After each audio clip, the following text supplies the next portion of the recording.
What a smell! বাদামের গন্ধ কি সুন্দর না? তাও আবার তোমার হাতের তৈরি। কি বললেন? কিছু না, এই বাদামটা। হুম।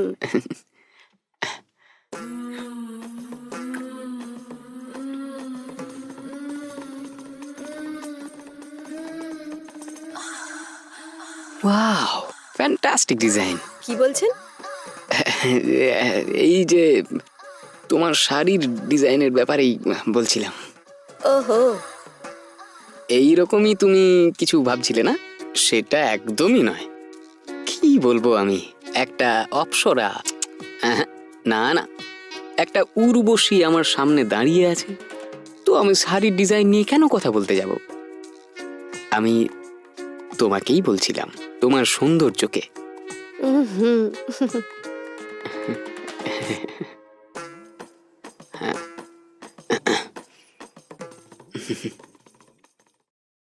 এই মনের বাগানে ফোটা গোলাপটি হচ্ছ তুমি। কি? কবিতা, কবিতা এটা। ওহো, বলুন বলুন। তুমি আমার মনের বাগানের ফোটা সেই গোলাপ ফুল। ঝরা পাতার মতো তুমি আবার ঝরে যেও না। এই অধমের একটা ছোট্ট ইচ্ছে, সেটাকে যেন তুমি কখনো মুছে দিও না, বুঝলে আমার সোনা মোনা? তোমার ওই মনে আমার জন্য একটু জায়গা রেখো প্রিয়। হুম। আমার এই যৌবনতার দাম তুমি সুদ সমেত দিয়ে দিও। তোমার মতো ফুল আমি আগে দেখিনি, এই ফুলেতে এত জাদু আগে তো বুঝিনি। স্বপ্নে দেখা পরী তুমি, স্বর্গের তুমি অপ্সরা। যতই ভাবি তোমার থেকে দূরে থাকবো, কিন্তু সেটা যায় না পারা। Who is the black sheep? ফোনটাকে সাইলেন্ট করে রাখো। Sorry sir. সরি, আমিও সরি। হুম। যখন একটা ফ্লোতে সবকিছু চলছিল, হঠাৎ করে ডিস্টার্ব হয়ে গেলাম না? ওকে। হ্যাঁ, তো কি বলছিলাম? দেখলে তো, যেটা বলছিলাম সেটাই ভুলে গেলাম। কোনো ব্যাপার না। এটাই ভাবছিলাম, তোমার মতো একটা গোলাপের একটা জবা ফুল কি করে পছন্দ হবে?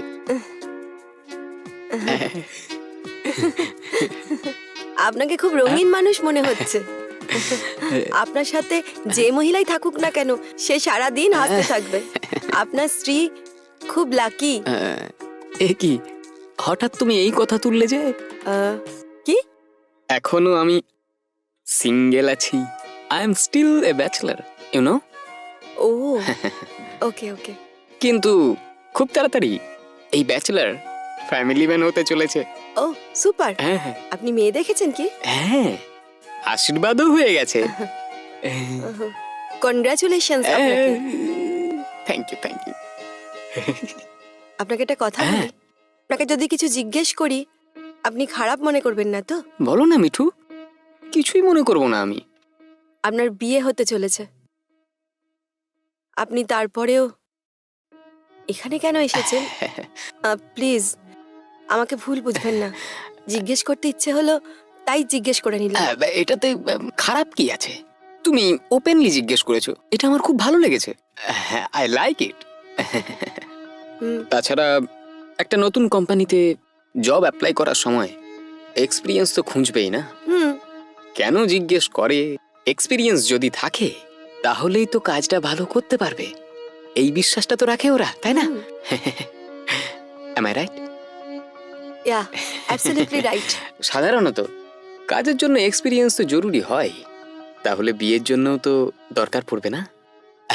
আর সেখানেও ফার্স্ট নাইট এক্সপিরিয়েন্স খুবই মূল্যবান, তাই না?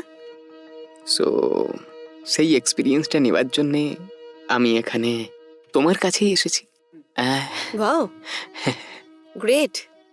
Don't worry. আপনার এক্সপিরিয়েন্স আমার গ্যারান্টি। Thank you. আপনার ফিয়ান্সির নামটা জানতে পারি কি আমি? হ্যাঁ একদম, ওর নাম হলো সুমি। উনি কি করেন? ও আসলে সফটওয়্যার ইঞ্জিনিয়ার। ওকে। আচ্ছা, হ্যাঁ, ওই মেয়েটি আপনার মতোই যদি এক্সপিরিয়েন্স খুঁজতে খুঁজতে অন্য কারোর কাছে যদি... চুপ করো তুমি। তুমি এইসব কি বলছো? তুমি কিছু জানো নাকি? আরে রে, এত টেনশন কেন? টেনশন নেবেন না একদম। এক্সপিরিয়েন্স শুধু আপনারই যদি হয় তবে চলবে তো?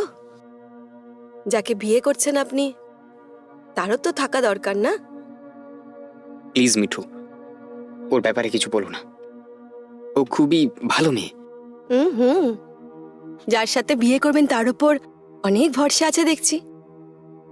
এই ভরসাটাও তো সেই মেয়েটার আপনার উপরও আছে নিশ্চয়ই। হুম, ওর ভরসাটাকে না ভাঙা আপনারই তো দায়িত্ব নিশ্চয়ই। আর আপনি এদিকে ওর ভরসাটা এইভাবে ভাঙছেন, কি ঠিক তো? এটা কেমন বিচার হলো বলুন?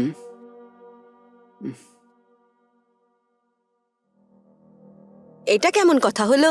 ছেলেদের জন্য একরকম নিয়ম আর মেয়েদের জন্য অন্যরকম নিয়ম। যেমন নিজের হবু স্ত্রীকে নতুন ফুলের মতন দেখতে চান, সেই রকম সেও আপনার প্রতি একই ভরসা রাখে। কিছু মনে করবেন না, সরি। আপনার মুডটাকে নষ্ট করে দিলাম আমি। আসুন, আমি আপনাকে সব শিখিয়ে দিচ্ছি, কারণ আমি আপনাকে কথা দিয়েছি। আপনাকে এক্সপিরিয়েন্স বাড়ানোর গ্যারেন্টি আমার। চলুন আপনি।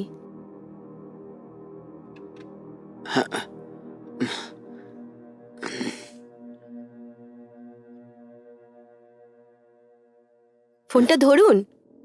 আপনারই তো হবু স্ত্রী, না? ফার্স্ট নাইটের এক্সপিরিয়েন্সের জন্য আপনি যে এখানে এসেছেন বলে দিন কিন্তু। কথা বলুন না।